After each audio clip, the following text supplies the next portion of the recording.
એને જો શંકરાચાર્યની ફિલોસોફીની થોડીક પણ અણસાર પણ આપવામાં આવે ને તો એને ખબર પડે હું કોણ છું. કસ્ત્વમ કોહમ કૃતાયાત કામે જનની કોમે તાત. હું કોણ છું, તું કોણ છું, ક્યાંથી આવેલો છું, મારી માતા કોણ છે, મારો પિતા કોણ છે અને મારા આ જન્મનો ઉદ્દેશ શું છે, આ જગતમાં હું આવેલો શા માટે છું. એ જો જે જૈન જી કહેવામાં આવે છે, જે એકદમ વિજ્ઞાનમય પેઢી છે અને એકદમ આમ કેન્દ્રમાં અર્થ પ્રાધાન્યતા અને ભોગ પ્રાધાન્યતા જે છે, માત્ર શિક્ષણથી માની લેવું કે સંસ્કાર આવશે, સંસ્કાર જુદી વસ્તુ છે, શિક્ષણ જુદી વસ્તુ છે. પણ દરેક જાગૃત વાલીને જો થાય ને કે આવું ચરિત્ર મારા બાળકને બાળપણથી મારે આપવું છે તો એના છોકરાની અંદર એ તરવરાટ, એ ખિલખિલાટ આપી શકે. શરૂઆત ઘરથી થવી જોઈએ, ઘરથી કરવી પડે. નમસ્કાર, સિટી કવરેજ ન્યૂઝ પોડકાસ્ટમાં આપનું સ્વાગત છે. હું છું પ્રતિક. વૈશાખ માસ શરૂ થઈ ચૂક્યો છે અને વૈશાખની પાંચમનો દિવસ એટલે એક ભારતીય સંસ્કૃતિના ઇતિહાસમાં મહત્વનો દિવસ કહી શકાય. જી હા, આજના દિવસે જગતગુરુ આદિ શંકરાચાર્યની જન્મોત્સવ પણ તમે કહી શકો, જન્મ જયંતિ પણ કહી શકો, જેને દેશ વિદેશમાં લોકો ઉજવે છે, મનાવે છે. શંકરાચાર્ય નાનપણથી જ વેદમાં, શાસ્ત્રમાં નિપુણ હતા. ધર્મના ઉત્થાન માટે અનેક પ્રયાસો કર્યા હતા અને આજે પણ તેમના પ્રયાસો આપણે જોઈ શકીએ તેમના સ્થાપિત 4 મઠ દ્વારા. આદિગુરુ શંકરાચાર્યના જીવન વિશે, તેઓની અનેકવિધ વાતો વિશે વાતચીત કરવા માટે હાલ અત્યારે આપણે હારે સ્ટુડિયોમાં છે ખાસ મહેમાન professor and doctor Purushottam Barasiya, જેઓ ખૂબ જ એક વિદ્વાન વક્તા છે. સ્વાગત છે સાહેબ સ્ટુડિયોમાં આપનું. સાહેબ, આદિગુરુ શંકરાચાર્યની જન્મ જયંતિનો પર્વ એટલે એક ભારતીય સંસ્કૃતિનો મહત્વનો દિવસ કહી શકાય. સૌપ્રથમ તો આપણે તેના નાનપણ, તેમનો અભ્યાસ અને એવું પણ કહેવાય કે તે ભગવાન શિવના સાક્ષાત અવતાર હતા. આ વિશે જરા ટૂંકમાં મારા દર્શકોને જણાવો. આપણી ભારતીય સંસ્કૃતિ પ્રતિકભાઈ કથા, દંતકથા પોથી પણ ભરેલી છે અને શ્રદ્ધાની સંસ્કૃતિ છે. એટલે આપણે કંઈ પણ વસ્તુ જોતી હોય ને ત્યારે ભગવાનની આરાધના કરતા હોઈએ છીએ. ખાસ કરીને પુત્ર પ્રાપ્તિ માટે માં અંબાએ, શંકરાચાર્યના માતા હતા, એમણે ભગવાન શિવની આરાધના કરી અને એને ત્યાં જે ફળ મળ્યું, જે પુત્ર થયો, એ શંકરાચાર્ય. પણ એની બુદ્ધિ પ્રતિભા નાનપણથી એટલી બધી હતી, તમને એની ઉપરથી ખબર પડે કે 8 વર્ષની ઉંમરે એણે સ્તોત્ર લખ્યા હતા. 8 વર્ષની ઉંમરે એમણે વેદો ઉપર ટીકાઓ લખી હતી. એટલે એ કેવડી ઉંમર હશે? 8 વર્ષનું છોકરું એટલે આજે શું? અને બહુ ક્ષણભરની જિંદગી હતી એમની. આમ જોઈએ 32 વર્ષનું આયુષ્ય. 32 વર્ષનું આયુષ્ય એટલે આજે છોકરો હજુ સંસારમાં પણ પૂરેપૂરો પગ ન માંડ્યો હોય. એ સમયે એણે આખા જગતને પ્રેરણા આપી. જગત ગુરુ કહેવાય, આદ્ય શંકરાચાર્ય ગુરુ, આદિ ગુરુ, way of life, way of thinking, way of worship. એના માટેનું જબરજસ્ત એણે ભારતીય સંસ્કૃતિનું કામ કરેલું છે. ભારતની ભૂમિ ઉપર 4 મઠ સ્થાપેલા છે અને શંકરાચાર્ય જો ન હોત તો કદાચ આજે સનાતન સંસ્કૃતિ જે આપણે કહીએ ને એ ન હોત.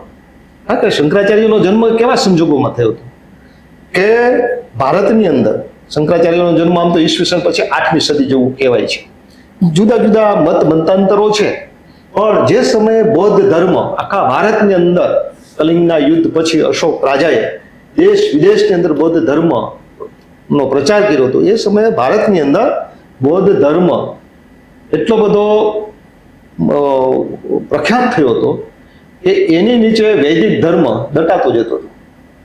એ સમયે શંકરાચાર્ય આવી અને હિન્દુ ધર્મની, સનાતન સંસ્કૃતિનો જે ઝંડો હતો એને પાથર્યો છે ભારતની અંદર. બિલકુલ, ખૂબ જ મહત્વનો યોગદાન એ સમયમાં કહી શકાય શંકરાચાર્યનું એક રીતે ધર્મના દ્રષ્ટિકોણથી. પરંતુ એથી જરાક આગળ વાત કરીએ આપણે. તમે પણ તે ઉપર પીએચડી કરેલ છે, ખૂબ અભ્યાસ કરેલ છે અને પણ એવું કંઈક છે ને કે કેમ્બ્રિજ સહિતની યુનિવર્સિટીમાં તેઓનું જે ફિલોસોફી, શાંકર ફિલોસોફી, એનો અભ્યાસ આજે પણ કરાવે છે. યસ, આજે પણ કરાવે છે. આ કેવડી મોટી વાત ને તેમાં ખરેખર શું હોય છે? શાંકર ફિલોસોફી, આમ તો હું અહીં બેઠો ને, હું મારી લાયકાત પણ ન કહેવાય શંકરાચાર્યની ફિલોસોફી ઉપર બોલવા, શંકર વિશે બોલવાની. શાંકર એટલે જેમ કહેવાય ને કે મોટા મોટા દર્શનો, મોટા મોટા શ્રુતિ ગ્રંથો, મોટા મોટા જે ધર્મના પાયાઓ છે, એવા શાંકરની ફિલોસોફી સૌથી ઉપર ગણાય છે. નાસ્તિક દર્શનો પણ એની સામે લડવામાં, દર્શનોની સાથે લડે છે ને, એમાં ઉત્તર મીમાંસા સાથે લડે છે, પૂર્વ મીમાંસા ઉત્તર મીમાંસા સાથે લડે ને, ત્યારે એમ કહેવાય કે શંકરાચાર્યને પ્રમુખ મલ ગણે છે. શંકરની ફિલોસોફી એટલે અદ્ભુત ફિલોસોફી છે. હું એમ કહું પ્રતિકભાઈ કે શંકરની ફિલોસોફી અદ્વૈત સિદ્ધાંત એનો બ્રહ્મ સત્ય જગત મિથ્યા, જે માયાવાદ કહીએ છીએ આપણે, મારું તો એની ઉપર પીએચડી છે, એ તમે સાંગો પાંગ રીતે જો વાંચો, સમજો, તો માણસને જગત જોવાનો દ્રષ્ટિકોણ જ બદલી જાય છે. શંકરાચાર્ય છે ને, એમની જે ફિલોસોફીનું જે મૂળ છે, એનો બેઝ છે, એ ઉપનિષદો છે. ઉપનિષદ છે જ્ઞાન માર્ગને અપનાવે છે. જીવનમાં જ્ઞાન શું વસ્તુ છે ને એ જાણવું હોય તો ઉપનિષદોને વાંચવા પડે, અને જેને આપણે અરણ્યક ગ્રંથો કહીએ છીએ. અરણ્યક ગ્રંથો એટલે જંગલમાં લખાયેલા, વનમાં લખાયેલા ગ્રંથો, 108 ઉપનિષદો મુખ્યત્વે. એની ઉપર શંકરાચાર્યએ પ્રકાશ પાડેલો છે. એમનું બ્રહ્મસૂત્ર એટલે બુદ્ધિની ટોચ કહેવાય. અને આમ છતાં આવી બુદ્ધિની ટોચ ઉપર બોલવા વાળો, આપણે એમ કહેવાય ને, વિજ્ઞાનની દુનિયામાં આઈન્સ્ટાઈનને આપણે બુદ્ધિની ટોચ ગણીએ ને, તો આધ્યાત્મમાં બુદ્ધિની ટોચ ઉપરનો કોઈ ગણવો હોય તો એ શંકરાચાર્ય છે.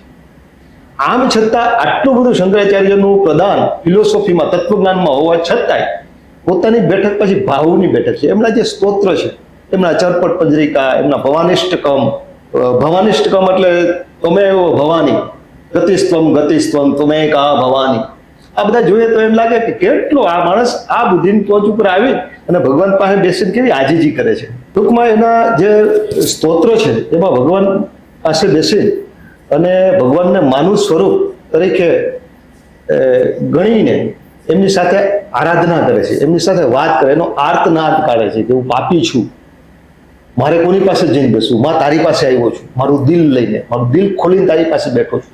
આવી વાતોના સ્તોત્ર છે. હું સાદી ભાષામાં તમને, એટલે બુદ્ધિની ટોચ હોવા છતાં એમનું સ્વરૂપ ભાવમય છે શંકરાચાર્યનું.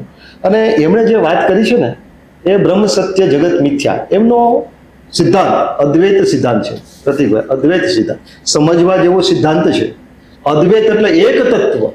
આમ તો અદ્વૈતનો અર્થ એવો થાય છે કે બે નથી, બે નથી તો ત્રણ પણ નહીં, ચાર પણ નહીં, એવું એક તત્વ. અદ્વૈત એક જ તત્વ છે. આખું જે જગત જોઈએ છે તો કેવું છે, આ જગત જોઈએ એ દેખાય છે કેવું જગત છે, તો શંકરાચાર્ય એવું કે છે એ માયા છે, એ બ્રહ્મ છે, એ મિથ્યા છે. તો હું જોઉં છું તે શું છે? એ પારિભાષિક સત્તા છે, એ પારમાર્થિક સત્તા નથી. પારમાર્થિક સત્તામાં તો એક જ તત્વ છે અને એ છે બ્રહ્મ. તો આપણને એમ થાય કે તમે અને હું શંકરાચાર્યની ફિલોસોફી એકદમ સરળ રીતે તમને સમજાવું કે તમે એક બેઠા છો કે હું બેઠો છું. તો આમાં પણ શંકરાચાર્યની ફિલોસોફીનું એક તત્વ પ્રમાણેનો અર્થ શું નીકળે? એ એક તત્વ છે તો એક જ તત્વ તો હું છું, તમે પણ નથી. એટલું નહીં, પણ ઈશ્વર પણ નથી, બ્રહ્મ પણ નથી. અહમ બ્રહ્માસ્મિ, એ શંકરાચાર્ય બોલે છે, અહમ બ્રહ્માસ્મિ, હું જ બ્રહ્મ છું. એને માયા જે બતાવી છે એવું નથી કે બધું જે જોઈ સ્વપ્નમયમાં આવે. આવા તો ડેકાર્ટ અને ઘણા વિદેશી ફિલોસોફરો પણ છે, એમણે એમ કીધું છે કે આ જગત છે એ સ્વપ્ન હોઈ શકે, આ સાચી હકીકત ન હોઈ શકે. પણ શંકરાચાર્યએ એને 3 પ્રકારની સત્તાથી બતાવ્યું છે. એક વ્યવહારિક સત્તા છે, તમે હું બેઠા છીએ સાચું છે, આપણે એકબીજાને જોઈએ છીએ, એકબીજાને અનુભવીએ છીએ, પણ એ કાયમ સાચું નથી. એ પહેલા ન હતું અને પછી નહીં. કાયમ સાચું છે એવું કોણ છે? તો એક તત્વ છે, એ આત્મ તત્વ છે, જેનો કોઈ દિવસ ઇનકાર ન થઈ શકે. શંકરાચાર્ય એવું કહે છે કે આ હાથ મારો છે, ત્યારે આપણે એમ કહીએ હાથ મારો દુખે છે, તો એ દુઃખ મને નથી થતું, એ દુઃખને અનુભવનારો એ હું છું. આ હાથે હું નથી, આ હાથે મારો છે પણ હાથે હું નથી. હું એમ કહું આ ઘડિયાળ મારી છે, એનો અર્થ એવો કે ઘડિયાળ એ હું નથી. આ ચશ્મા મારા છે, એનો અર્થ એવો નથી કે આ ચશ્મા એ હું છું. મારું જે છે એ હું નથી, તો આ શરીર મારું છે. તો શરીર મારું હોય તો એ હું નથી. તો હું કોણ છું? એ હું એ એક તત્વ છે. એની સાથે, એની સામે, એની કમ્પેરિઝનમાં કે એની કોમ્પિટિશનમાં ઈશ્વર પણ નથી, બ્રહ્મ પણ નથી. એક જ તત્વ છે હું. એ શંકરાચાર્યનો મુખ્ય જે સિદ્ધાંત છે એ અદ્વૈત સિદ્ધાંત છે. એમાં બીજું કોઈ તત્વને કોઈ આવકાર જ નથી. બિલકુલ અદ્વૈત સિદ્ધાંતની આપણે વાત કરી. એક આનાથી જ અલગ વાત કરીએ તો તેઓની જે સ્તુતિ કહો, આરાધના કહો, સ્ત્રોત કહો, અયગીરી નંદિની, જે આજે પણ કોઈ સાંભળે તો એક અલગ જ ઉર્જા આવી જાય. તમે ભલે આજકાલના હિપહોપ સોંગ લો કે પછી રેપ સોંગ લો કે અર્વાચીન સમયના કોઈ પણ સોંગ લો, અને શંકરાચાર્યનું તત્કાલીન સમયમાં રચિત એ અયગીરી નંદિની જેવું હોય તો કોઈ પણ નાસ્તિક હોય તો પણ ને આસ્તિક બનાવી દે એવી ઉર્જા વાળું શૌર્ય છે એમની અંદર. એ ગિરી નંદિની જ્યારે ગીત માણસ ગાતો હોય એમાં સંગીત ને તબલા ને બધું એનો સંવાદ ચાલતો હોય ત્યારે માણસની અંદર શૌર્ય આવે. બધા સ્તોત્ર એવા છે. એ ચરપટ પંજરિકા સ્તોત્ર વાંચો, ગોવિંદ દામોદર સ્તોત્ર વાંચો, ભવાની અષ્ટકમ વાંચો, એનું કૃષ્ણાષ્ટકમ વાંચો. આ બધા સ્તોત્ર છે. તો એ દરેક સ્તોત્રની અંદર અલગ અલગ ઉર્જા છે. ભજ ગોવિંદમ ભજ ગોવિંદમ ભજ ગોવિંદમ બુદ્ધમતે પ્રાપ્તિ શનની હિતે મરણે નહીં નહીં રક્ષતી ડુક્રુંજ કરણે. એ શંકરાચાર્યનું ચરપટ પંજરિકા સ્તોત્ર છે. પુનરપી રજની સાયમ પ્રાત શિશિરવ સંતો પુનરાયાત કાલ ક્રીડતી ગચ્છત્યાયુ તદપી ન મુચ્યંત્યાશા પાયુ. એટલો એનો અર્થ એવો થાય છે કે સૂર્ય રોજ ઉગે છે, આથમે છે, દિવસ પછી રાત ને રાત પછી દિવસ, પક્ષ પછી માસ ને માસ પછી વર્ષ, આવી રીતે તારું આયુ ચાલતું જ જશે, ચાલતું જ જશે. અવિરત કાળનું ચક્ર તારી પર ફરી રહ્યું છે. છતાંય તું એક આશાનો પાશને કેમ છોડતો નથી. અંતે તો તું પણ આ જગત છોડીને જવાનો છું. તું પણ મિથ્યા છો, આ શરીર પણ મિથ્યા છે. એટલે એક એક સ્તોત્ર તમે જુઓ. નારી સ્તન ભર નાભિની મેસમ મિથ્યા માયા મોહા વેશમ એતન માસવ સાદી વિકારે મનસી વિચારે વારંવાર. આ નારીના સ્તનનો ઘેરાવો અને જાંઘનો જે દેખાવ તને દેખાઈ રહ્યો છે એ તો માંસ અને મજાના લોચાવો છે. આવું વારંવાર તું વિચારી અને એનો ત્યાગ કર. ભજ ગોવિંદમ બુદ્ધ મતે પ્રાપ્તિશનની રીતે મરણે નહીં નહીં રક્ષતી ડુકૃંજ કરે. એ ડુકૃંજ કરણે ધાતુ સંસ્કૃતનું એક એવું ડુકૃંજ કરણે ધાતુ છે, અલંકાર છે કે જેને બોલવામાં હું બોલું છું, જ્યારે એનો પ્રયોગ કરું છું, મારા વાક્યની અંદર ડુકૃંજ કરણે ધાતુનો પ્રયોગ કરું છું ત્યારે મારું બોલવાનું ખીલી ઉઠે છે. વાક ચાતુર્યમાં હું પ્રભાવ પાડી શકું છું. શંકરાચાર્યએ આવા માણસને ડુકૃંજ કરણે ધાતુ ગોખતો તો એવા માણસની પાસે જઈ શંકરાચાર્યએ એને જોયો અને કીધું કે માણસ, આ ડુકૃંજ કરણે ધાતુ છે એ તારું અંતકાળે રક્ષણ કરવા વાળું નથી. ભજ ગોવિંદમ બુદ્ધ મતે પ્રાપ્તેશનની હિતે મરણે નહીં નહીં રક્ષતી ડુકૃંજ કરણે. આ ડુકૃંજ કરણે તારું રક્ષણ નહીં કરે. તારું રક્ષણ કરવા વાળો કોણ છે? ગોવિંદ છે. ગોવિંદ એટલે પ્રતિભાઈ દરેક સ્તોત્ર તમે જુઓ, દરેક સ્તોત્ર જુઓ, એ તમને કંઈકનું કંઈક ઉર્જા આપે છે, કંઈક તમને નવો દિશા આપે છે. બિલકુલ. અને કોઈ પણ મનુષ્ય હોય જો બે ઘડીએ સાંભળે તો એનામાં અલગ ઉર્જા જ આવી જાય. આમ જોઈએ ને તો ચાપખાઓ મેળ્યા છે ને અખાએ, એવી રીતના શંકરાચાર્યના સંસ્કૃતના ચાપખાઓ જ છે. કુરુતે ગંગા સાગર ગમનમ વ્રત પરિમાલન મથવાદાનમ જ્ઞાન વિહીનમ સર્વમતેન મુક્તિ ન ભજતી જન્મ છે તેને. એટલે તું ગંગાનું સ્નાન કરવા જા અને જાત જાતના દાન કર, વ્રત કર. કુરુતે ગંગા સાગર ગમ, અને સાગરને નાવા જા. પણ જ્ઞાનમ વિહીનમ સર્વમતેન, જ્ઞાન વગરનું બધું નકામું છે. અને યુગો યુગો સુધી, હજારો જન્મ સુધી તું આવી રીતનો કર્મકાંડ કરતો રહીશ ને તો તને મોક્ષ મળવાનું નથી, એમ શંકરાચાર્યએ કીધું છે. એટલે એક કે એક સ્તોત્રની અંદર જુદી જુદી ઉર્જાઓ છે. આ બધી જ વાતો કરવા વાળો આપણે ઘણી વખત એનું અદ્વૈત વેદાંત વાંચીને ત્યારે એમ લાગે કે આ ભાવની બેઠક ઉપર અને આવા સંસારની આવી વાતો સમજાવવા વાળો માણસ શું ખરેખર આ અદ્વૈત સિદ્ધાંતની ફિલોસોફી આપી શકે? અદ્વૈત એટલે હું વેદાંત છે ને પ્રતિકભાઈ, વેદાંતનું એક સૂત્ર કે બ્રહ્મ સત્ય જગત મિથ્યા. વેદાંત એટલે ઉપનિષદો. આ એક સ્તોત્રની અંદર, આ એક વાક્યની અંદર એવડી તાકાત છે કે માણસ ગમે એવો દુઃખી થાય, ગમે એટલું દુઃખ આવે. આપણે એક કહેવત છે ને કે દુઃખના દહાડા, દુઃખનું ઓફર દહાડા, એટલે દુઃખ ગમે એટલું આવશે પણ જેવા દહાડા વીતી જાય ને એટલે દુઃખ ભૂલાઈ જાય. એવી જ રીતનું આ બ્રહ્મ સત્ય જગત મિથ્યા એ સ્તોત્ર છે કે ગમે એટલું તમારી પાસે દુઃખ આવે, જાત જાતના સંસારમાં દુઃખ છે, આ મૃત્યુ લોક છે, એટલે માણસ અનેક દુઃખોની સામે માથું મારે છે. આવા સમયે માણસને અંદરથી જો જ્ઞાન થાય બ્રહ્મ સત્ય જગત મિથ્યા, આ બધું મિથ્યા છે. કોઈ માણસનું મૃત્યુ થઈ જાય ને, સ્વજન હોય, પોતાનો પુત્ર હોય, પોતાનું બહુ પ્રિયજન હોય, એનું મૃત્યુ થઈ જાય તો આ સંસારમાં માણસ એને કેમ સહન કરી શકે? ત્યારે વેદાંતોએ કીધું છે બ્રહ્મ સત્ય જગત મિથ્યા. બ્રહ્મ એક જ સત્ય છે, બાકીનું બધું મિથ્યા છે. જેમ મેકણ દાદાએ કીધું કે મું ભાઈએ તડે હિડકે તડ લખ હજાર, જીઓ જીઓ દેંગેગા જીઓ દિયો પાસ, એની તળપદી કચ્છીમાં છે. હું માનતો હતો કે સામે જવાનો એક જ આ કિનારો છે. આ તો અનેક રસ્તાઓ હતા, જેને જે નાવમાં ફાવ્યું એમાં બેસે, સામે બધા એક જ કિનારે ભેગા થઈ ગયા. એમ શંકરાચાર્યએ કીધું છે કે બધા જ જે આરાધનાના બધાની શ્રદ્ધા છે, ભાવ છે, પણ તત્વ એક જ છે. અને એ તત્વ અંતે તો હું જ છું, અહમ બ્રહ્માસ્મિ. લાસ્ટ જો ઉપનિષદોએ શું કીધું? ઉપનિષદો 108 ઉપનિષદો છે. દરેક ઉપનિષદોમાં ગુરુ પાસે શિષ્ય જઈને બેઠો અને કીધું કે એ તત્વ કયું છે મને સમજાવો, મને જણાવો. ગુરુ પાસે જઈને શિષ્ય બેઠો, એ તત્વ એટલે પરમ તત્વ એ કેવું છે? મેં તો જોયું નથી, મને બતાવો. તો ગુરુ શું કહે છે એમને કે કેમ કરીને તને બતાવું? કારણ કે એ અવર્ણિત છે, એનું વર્ણન ન થઈ શકે એવું, એ અલૌકિક છે. છતાંય જીદીલો શિષ્ય એમ કે મને છતાંય તમારા મુખેથી જેટલું સમજાવી શકો એટલું સમજાવો. ત્યારે ગુરુ એને સમજાવવાની એક ટ્રીક અપનાવે છે. એમ છે બ્રહ્મ સત્ય, એ કે છે નેતિ નેતિ, એટલે નકારાત્મક ભાવ વડે હું તને સમજાવું. નકારાત્મક ભાવ એક પદ્ધતિ છે સમજાવવાની. માનો કે અહીંયા મારે તમને કંઈક બતાવવું છે, તમે એના વિશે જાણતા નથી, તો તમને હું એમ કહું કે તમે એક એક વસ્તુ બતાવો કે પાણીની બોટલ છે એ નથી, આ ફૂલદાની છે એ નથી, આ ઓશિકું છે એ નથી, આ ખુરશી છે એ નથી, આ નથી, આ નથી, આ નથી, આ નથી. નેતિ નેતિ નથી, સંસ્કૃતમાં નેતિ નથી નથી, તો જે છેલ્લે છે એ છે. આવી રીતનું ફિલોસોફીમાં ઉપનિષદોનો સમજાવવાનો ભાવ છે. એવો જ ભાવ એક તત્વને સમજાવવા માટે શંકરાચાર્યએ ઉપયોગમાં લીધો છે કે બ્રહ્મ સત્ય જગત મિથ્યા.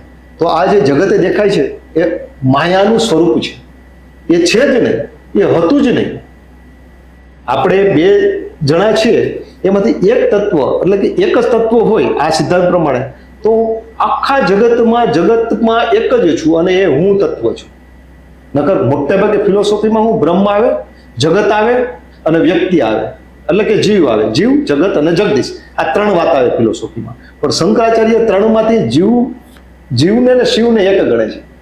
જીવ એ જ શિવ છે, શિવ એ જ જીવ છે, અને જગત તો છે જ નહીં. આ સૃષ્ટિ દેખાય શું છે? આ સૂર્ય દેખાય શું છે? આ તારા દેખાય એ શું છે? આકાશ દેખાય શું છે? આ પૃથ્વી શું છે? આ ગ્રહો શું છે? તો શંકરાચાર્ય એમ કે મિથ્યા છે જ નહીં, હતું જ નહીં. એક સમજો ને, એક પ્રકારનું તમને સ્વપ્ન આવે છે, એક સ્વપ્ન આવે છે ને સ્વપ્નમાં તમને આ બધું દેખાય છે, ને સ્વપ્નમાં તમારો સંસાર ચાલુ થાય છે, અને સંસારને તમે સ્વપ્નમાં જોવો છો. જ્યારે જાગો છો ત્યારે ખબર પડે છે કે આ તો કઈ હતું જ નહીં, મેં જોયેલું હતું સ્વપ્નમાં એ બધું જ ખોટું હતું. તો સ્વપ્નમાં સાચું શું હતું? સ્વપ્નમાં સાચું હું હતો, બધું હતું. ખોટું દેખાતું હતું. ઉડતો ઘોડો કોઈ દી હોય નહીં પણ દેખાતો હતો, ઉડતો ઘોડો હોય નહીં. તો એ ઘોડો ખોટો હતો, મને દેખાયેલું બધા જ દ્રશ્યો ખોટા હતા, પણ એક તત્વ સાચું હતું. એ કોણ હતું? એ હું તત્વ હતું. કારણ કે હું તો હતો જ, હું મને અનુભવતો હતો. ડેકાર્ટે કીધું, ડેકાર્ટ અમને ફિલોસોફર થઈ ગયો, એમણે એવું કીધું કે હું છું કારણ કે હું મને અનુભવું છું, તેથી હું છું. આ ડેકાર્ટે 19મી સદીમાં આપેલી ફિલોસોફી શંકરાચાર્યએ આજથી 2500 વર્ષ પહેલા આપી હતી. એણે એવું કીધું કે જે બ્રહ્મ દેખાય છે, જે જગત દેખાય છે, એ એક સ્વપ્નની ભૂમિકા છે. જેમ ડેકાર્ટે કીધું કે હું વિચારું છું તેથી હું છું, શંકરાચાર્યએ શું કીધું? એ હું એટલે હું આત્મ તત્વ છું, હું બ્રહ્મ છું, અહમ બ્રહ્માસ્મિ, એટલે હું જ તત્વ છું. તો તું કોણ છો? તો તું મારા સ્વપ્નની પાશ્ચાત્ય ભૂ છું. મારા સ્વપ્નમાં દેખાયેલો એક પડછાયો છે, મારો જ છે, મારો જ આત્મો છે, પણ એ વાસ્તવમાં નથી. એક જ તત્વ એક જ છે, અદ્વૈત તત્વ. એક તત્વવાદ ઉપર ફિલોસોફી શંકરાચાર્યની છે. એને સમજાવવા માટે જેમ ઉપનિષદોએ કીધું, શંકરાચાર્ય પણ ઘણી વખત એક ઈંડાનું કોચલાનું ઉદાહરણ આપે છે કે ઈંડાના કોચલાની અંદર બેઠેલું બચ્ચું છે, એને જો કોઈ પૂછવામાં આવે કે ભાઈ બહારનું જગત કેવું છે, નદી કેવી છે, વૃક્ષ કેવું છે, ઝરણું કેવું છે, જંગલ કેવું છે, તો અંદરનું કોચલું છે નહીં બતાવી શકે. એની પાછળનું કારણ શું? કે બહારનું જગત છે ને એ એના માટે અંદર જે બેઠેલું છે કોચલામાં જીવ બેઠો છે, એના માટે એ જગત અમૂર્ત છે, અમૂર્ત એટલે ગણી ન શકાય, જોઈ ન શકાય, અનુભવી ન શકાય એવું અમૂર્ત છે. તો એ કોચલાને અંદરના ઈંડાને કોની ખબર છે? એ કોચલાની અંદર જે જુએ છે ને એ એનાથી મૂર્ત છે. તો મૂર્તને અંદરનું મૂર્ત છે, બહારનું અમૂર્ત છે. એ અમૂર્ત છે એને મૂર્ત બનાવવું હોય તો એ કોચલાને તોડવું પડે.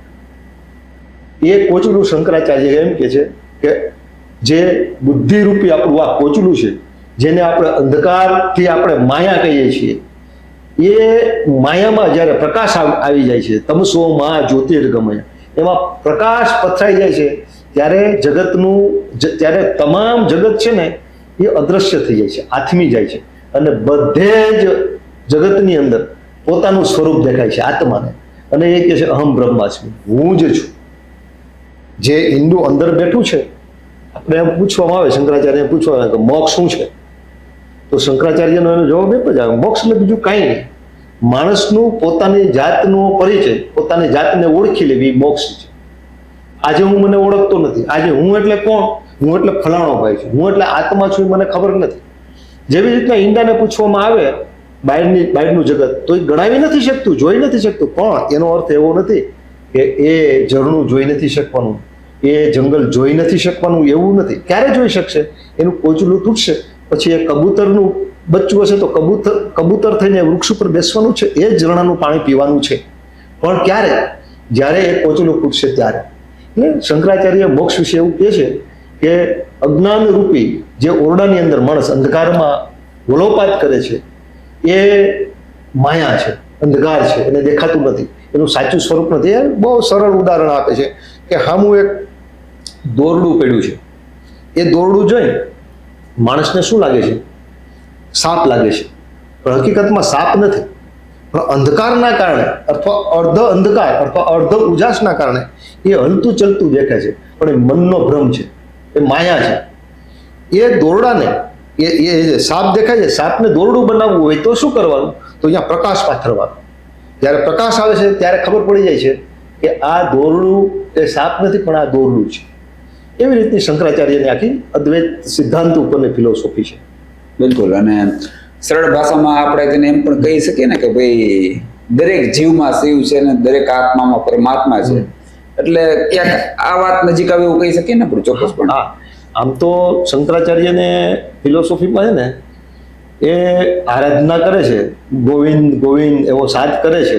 ક્યારેક ભગવાનને ભવાની પણ કહે છે, તમે એવો ભવાની. પણ છેલ્લે અંતે શંકરાચાર્ય કોના તરફ ઢળી જાય છે? અહમ બ્રહ્માસ્મિ, હું જ બ્રહ્મ છું, બ્રહ્મ પણ હું જ છું. દરેક આત્મામાં પરમાત્મા. હા, એ જો આપણે એના ભવાનિષ્ટકમ વાંચીએ ત્યારે આરાધના કરતા લાગે. વિવાદે વિષાદે પ્રમાદે પ્રવાસે જલે ચાનલે પર્વતે શત્રુ મધ્યે અરણ્ય શરણ્ય સદામાં પ્રપાઈ ગતિસ્વમ ત્વમેકા ભવાની, તું ગતિ આપનાર તું છું, એમ ભવાની માને આરાધના કરે છે. પણ અંતે એ જે શંકરાચાર્ય એ ભવાનીનું સ્વરૂપ કયો, એ અંબાનું સ્વરૂપ કયો, એ શંકરાચાર્ય એવું કે છે એ હું જ છું, અહમ બ્રહ્માસ્મિ. હું એટલે કોણ? હું એટલે શંકરાચાર્ય નહીં, હું એટલે આત્મા. એટલે આત્મા છે ને એ જ બ્રહ્મ છે. આવી રીતની શંકરાચાર્યની ઇન શોર્ટ ફિલોસોફી છે. અચ્છા, વર્તમાન સમયની જો વાત કરીએ તો તમે શું માનો છો? તમે તો પીએચડી પણ કરેલ છે તેમની ફિલોસોફી ઉપર. જે ખરેખર એક સ્થાન મળવું જોઈએ મહાપુરુષોને, કે પછી આપણા એક શિવના અવતાર પણ આપણે શરૂમાં જ કીધું કે સાક્ષાત શિવના અવતાર હતા, તો જે મહત્વ મળવું જોઈએ આપણે તેઓને આપી શક્યા છીએ કે બદલતા સમયની હારે, બદલતા સંજોગોની હારે આપણે આદિ ગુરુ શંકરાચાર્યને ભૂલી ગયા છીએ અને ફક્ત તેઓની જન્મ જયંતિ આવે ત્યારે એક બે સોશિયલ મીડિયા પોસ્ટ કે નાના મોટા કાર્યક્રમ કરી પછી ત્યાં સુધી આપણે તેમને સીમિત કરી દીધા. એવું જો જૈનજી એક પેઢી છે ને આજે, એને પૂછવામાં આવે ને શંકરાચાર્ય તો ખૂબ દૂરનો, એક કદાચ પહેલી વાર નામ સાંભળ્યું એવું લાગે મને તો. પણ શંકરાચાર્યની ફિલોસોફી બાળપણથી, નાનપણથી જો માણસને અથવાના શિક્ષણની અંદર આપવામાં આવે ને, આજે માણસ છે ને, માણસના જુદા જુદા તબક્કાઓ આવે છે, સમય આવે છે. ક્યારેક માણસ પ્રવૃત્તિવાદ તરફ હોય, ક્યારેક માણસ નિવૃત્તિવાદ તરફ હોય, ક્યારેક સંસારને આસાર ગણીને એકદમ મિથ્યા ગણી અને જંગલ તરફ જતો હોય. એવો એક હતો આપણો ઉપનિષદ સમય, અરણ્ય ગ્રંથો લખાણા એ. અને ક્યારેક એવો સમય આવે છે કે માણસ પ્રવૃત્તિવાદની અંદર ડૂબી ગયો. આજનો સમય છે ને પ્રવૃત્તિવાદમાં ડૂબેલો સમય છે. આજે મૃત્યુ વિશે કોઈ વિચારતું નથી. આજે વૈરાગ્ય માણસની અંદરથી હાવ નેસ્ત નાબૂદ થઈ ગયું. વૈરાગ્ય પણ સંસારમાં જરૂર છે. માણસ જ્યારે ડૂબી ગયો હોય, ઊંધે કાંઈ પ્રવૃત્તિમાં ડૂબેલો હોય ને, ત્યારે માણસને વૈરાગ્ય અને મૃત્યુની ખબર હોવી જોઈએ. એનો વિચાર એને આવવો જોઈએ. એટલે આપણા જે જૈનજી છે એને જો શંકરાચાર્યની ફિલોસોફીની થોડીક પણ અણસાર પણ આપવામાં આવે ને, તો એને ખબર પડે હું કોણ છું. કસ્ત્વમ કોહમ કૃતાયાત કામે જનની કોમે દાત. હું કોણ છું, તું કોણ છું, હું ક્યાંથી આવેલો છું, મારી માતા કોણ છે, મારો પિતા કોણ છે, અને મારા જન્મનો ઉદ્દેશ શું છે, આ જગતમાં હું આવેલો શા માટે છું. એ જો જે જૈનજી કહેવામાં આવે છે, જે એકદમ વિજ્ઞાનમય પેઢી છે અને એકદમ આમ કેન્દ્રમાં અર્થ પ્રાધાન્યતા અને ભોગ પ્રાધાન્યતા જે છે, એને જો એ શંકરાચાર્યનું થોડોક પણ ધાવણ ધવરાવવામાં આવે તો એ યુવાની ખીલી ઉઠે. બટ એગ્રી કે તેઓને સમજાવવામાં આવે, પણ તમને નથી લાગતું એના માટે સરકારે પ્રયાસ કરવા જોઈએ, પછી સમાજ સુધારકોએ પ્રયાસ કરવા જોઈએ, શિક્ષણવિદોએ પ્રયાસ કરવા જોઈએ? આ લોકોની પણ કઈ જવાબદારી બનશે ને? એને આપણે એને સમજાવશું જ નહીં તો પછી એ પેઢીને ખ્યાલ કઈ રીતે આવશે? વાત કરી છે આપણો થોડુંક વિષયાંતર થઈ જાય, પણ છતાંય કે નવી એજ્યુકેશન પોલિસી જે આવી છે એમાં દર્શનશાસ્ત્રને સ્થાન આપવામાં આવ્યું છે. જો દર્શન આવશે, ક્યાંક સંસ્કૃત આવશે, તો સંસ્કૃતમાં જ આપણી ક્યાંક સંસ્કૃતિ છે, અને એ સંસ્કૃતિમાં જ આવા મહાન ચરિત્રો પડ્યા છે. તો વાંચે છે, પણ માત્ર શિક્ષણથી માની લેવું કે સંસ્કાર આવશે. સંસ્કાર જુદી વસ્તુ છે, શિક્ષણ જુદી વસ્તુ છે. પણ દરેક જાગૃત વાલીને જો થાય ને કે આવું ચરિત્ર મારા બાળકને બાળપણથી મારે આપવું છે, તો એના છોકરાની અંદર એ તરવરાટ, એ ખિલખિલાટ આપી શકે. શરૂઆત ઘરથી થવી જોઈએ, ઘરથી કરવી પડે. પિતાએ કરવી જોઈએ, માતાએ કરવી જોઈએ. કારણ કે આવા આમ તો છે ને પ્રતિકભાઈ, બાળકનું ચરિત્ર નિર્માણ કરવું હોય ને તો ફિલોસોફીથી ન થાય. 8 વર્ષની ઉંમર સુધી બાળકનું જે બેઠક હોય ને એ બુદ્ધિ ઉપર ન હોય, એ ભાવ ઉપર હોય, હૃદય ઉપર હોય, મસ્તિષ્ક ઉપર ન હોય. તો મસ્તિષ્ક એ ફિલોસોફીને જાણે છે, જીલે છે, અને ભાવ છે ને એ વાર્તા ચરિત્રોને જાણે છે. એટલે આવા સમયે બાળક 8 વર્ષનું, 10 વર્ષનું હોય, 11 વર્ષનું હોય, ત્યાં સુધી આવા શંકરાચાર્ય જેવા ચરિત્રોની વાર્તાઓ એમને કહેવી જોઈએ. વાર્તાઓ એટલે દંતકથાઓ નથી, આ બનેલી ઘટનાઓ છે. શંકરાચાર્યનું તમે આયુ તો જુઓ, 32 વર્ષના આયુમાં એણે આવડો મોટો કર્મયોગ કરેલો છે. મહાપુરુષના મોટા મોટા કર્મયોગમાં હાવ પ્રમુખ આપણે મૂકવા હોય ને તો શંકરાચાર્યને મૂકી શકીએ. 32 વર્ષની ઉંમરે એમણે ભારતભરના રાજ્યોની અંદર શાસ્ત્રાર્થ કર્યો. એ સમયે શું હતું, શાસ્ત્રાર્થમાં જે પક્ષ હારે એને જીતનાર પક્ષની વિચારધારાને સ્વીકારવાની થયો. એ સમયે બૌદ્ધ ધર્મ બધી બાજુ ફેલાતો જતો હતો, ને બૌદ્ધ ધર્મને ફેલાતો અટકાડવા માટેનું શંકરાચાર્ય પ્રયત્ન શું કર્યો? બૌદ્ધ ધર્મ કંઈ ખોટો નથી, બુદ્ધ ભગવાન કંઈ ખોટા, વિષ્ણુના 24મા અવતાર ગણવામાં આવે છે, પણ બૌદ્ધ ધર્મ છે ને વેદને પ્રામાણ્ય નથી કરતો. અને વેદ છે ને એ સનાતન સંસ્કૃતિમાં મુખ્ય પાયો છે, અને મૂળ એનું જે અર્થ કહીએ ને તો વેદો છે. તો વેદોને બૌદ્ધ ધર્મ સ્વીકારતો નહોતો. બસ આટલા માટે થઈને પહેલા કુમારેલ ભટ્ટે પ્રયત્ન કર્યો. કુમારેલ ભટ્ટ એના પુરુષાર્થમાં પાછા પડ્યા અને આત્મવિલોપન કર્યું. ત્યારે શંકરાચાર્ય આવે છે. શંકરાચાર્યએ કુમારેલ ભટ્ટને આત્મવિલોપન થતું જોયું છે. પોતરીના ઢગલા ઉપર એ હડકતા હતા, ત્યારે એને કીધું કે એ બ્રાહ્મણ નીચે ઉતરી જા. ત્યારે 8 વર્ષના હતા શંકરાચાર્ય. એને કીધું તારી જે વ્યથા છે કે આ સનાતન ધર્મ નેસ્ત નાબૂદ થઈ રહ્યો છે અને તું અંતે હારી અને પોતરી પર બેઠો છો, પણ હું તને વચન આપું છું કે સનાતન ધર્મનો ઝંડો છે, વૈદિક વિચારોનો ઝંડો છે, એ ભારતભરમાં ફડકાવીશ. ત્યારે તો એ બ્રાહ્મણ કુમારેલ ભટ્ટ ફરીથી પાછા ઉતરતા નથી, પણ શંકરાચાર્યએ એને આપેલું વચન નિભાવ્યું અને શાસ્ત્રાર્થ કર્યો આખા ભારતની અંદર.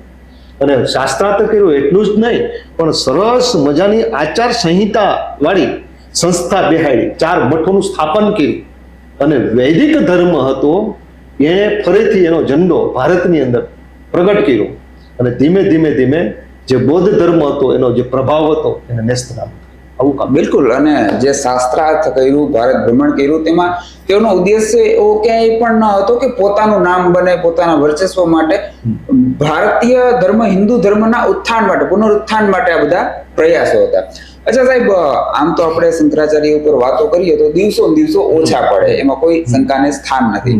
પરંતુ સમયનો અભાવ છે, અને જો ટૂંકમાં જ આપણે સમજવું હોય કે જેમ કે પેલું કહેવાય ને, ભગવદ્ ગીતામાં આપણે સ્થિત પ્રજ્ઞ શબ્દ આવે કે તમારા સારા દિવસો હોય કે ખરાબ દિવસો હોય, તમારે સ્થિત પ્રજ્ઞ અવસ્થામાં રહેવું. એવી જ રીતે આપણે શંકરાચાર્યના જીવન પરથી કોઈ જો એક લેસન લેવાનું હોય જે લોક ઉપયોગી નીવડે, તો આપ શું કહેશો? તેઓના જીવનનું સૌથી મોટું લેસન શું હોઈ શકે, આજ ખાસ કરીને આજની પેઢી માટે? શંકરાચાર્યના જીવનનું લેસન એક જ હોઈ શકે કે એને જે ડુક્કૃંજકર્ણની ધાતુની જે વાત કરી છે ને, એ ડુક્કૃંજકર્ણ ધાતુ ઈસવીસન પૂર્વેના લોકોમાં પણ હતો, ચારવાકો પાસે પણ હતો.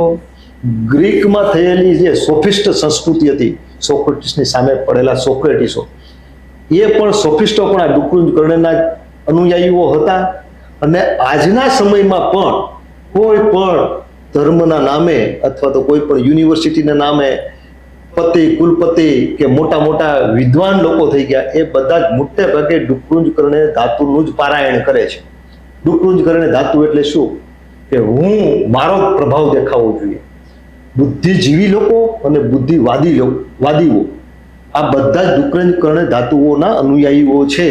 પોતાનો પ્રભાવ, કાં પોતાનું નામ, કાં પોતાનો મત પ્રસ્થાપિત કરવા માટે પોતાની બુદ્ધિનો ઉપયોગ કરે છે, અને કાં પોતાનો પેટનો ખાડો પૂરવા માટે, અને જેને આપણે બુદ્ધિજીવીઓ કહીએ, એમાં પોતાની બુદ્ધિનો ઉપયોગ કરે છે. ત્યારે શંકરાચાર્યએ શું કીધું? આ ડુક્કૃંજકર્ણ ધાતુ છે, અંતકાળે તારી સાથે ઉભવાનો નથી. રાવણ તમે કયો કે દુર્યોધન કયો, આ બધા મોટા મોટા વક્તાઓ હતા. આ મોટા મોટા વક્તાઓ એટલે બીજું કાંઈ નહીં, ડુક્કૃંજકર્ણ ધાતુનો સરસ મજાનો ઉપયોગ કરી જાણનારા લોકો. પણ ડુક્કૃંજકર્ણ ધાતુ છે ને, એ સોફિસ્ટ વેળા છે, સોફિસ્ટ વેળા. ખરેખર એ ચાલાકી છે, એ ચતુરાઈ છે, એ ચરિત્ર નથી. ને શંકરાચાર્યએ જે વાત કરી ને, શીલની વાત કરી છે, ચરિત્રની વાત કરી, કે અહીંથી બોલજે, અહીંથી ઉદ્ગાર નીકળશે ને, એ મંત્ર બનશે. તારે શબ્દની ગમે એટલી વાત ચાતુર્યતાથી તું બોલીશ તો બીજામાં પ્રભાવ પાડી શકીશ, પણ એ પ્રભાવ અસરકારક નહીં થાય. એટલે તમે પ્રતિકભાઈ જુઓ કે કેટલાક માણસો માત્ર એકાદો મંત્ર લઈને અને એકલો અટુલો માણસ નીકળ્યો હોય ને આખા જગતને બદલાવી નાખે, અને જગ પરિવર્તન લઈ આવે, જગ પ્રવર્તક બને, યુગ પુરુષ બને છે. એની પાસે ડુક્કૃંજકર્ણનો ધાતુનો ઉપયોગ નથી એમણે કર્યો. એટલે શંકરાચાર્ય પાસેથી એક જ જો શીખવા જેવી વાત હોય ને, તો એ શીલ છે, ચારિત્ર છે. બિલકુલ. અને આ લેસન આમ તો બધાએ શીખવાની જરૂર છે, પરંતુ હાલ ઇલેક્શનનો માહોલ છે ગુજરાતમાં, સ્થાનિક સ્વરાજની ચૂંટણીનો, અને ખાસ તો જે નેતાઓ છે જે ચૂંટણીના મેદાનમાં છે, તેઓએ આ લેસન લેવાની જરૂર છે. કારણ કે બધા એવા ન હોય, પણ મોટા ભાગના નેતાઓ એવા હોય જે બોલે એ કરે નહીં. સાહેબ, આપને યારે વાતચીત કરી, ખૂબ મજા આવી. શંકરાચાર્યના જીવન વિશે ખૂબ જ આપે અવનવી વાતો કહી, ખૂબ જ મજા આવી. Thank you so much for your time. Thank you. ખૂબ ખૂબ આભાર આપનો પણ, આપણા સ્ટુડિયોનો, આપની ચેનલનો, મને બોલાવી શંકરાચાર્ય જેવા મહાપુરુષ ઉપર વાત કરવાની તક. Thank you. ફરી મળીશું એક નવા ગેસ્ટ આરે. ત્યાં સુધી રજા આપશો. નમસ્કાર.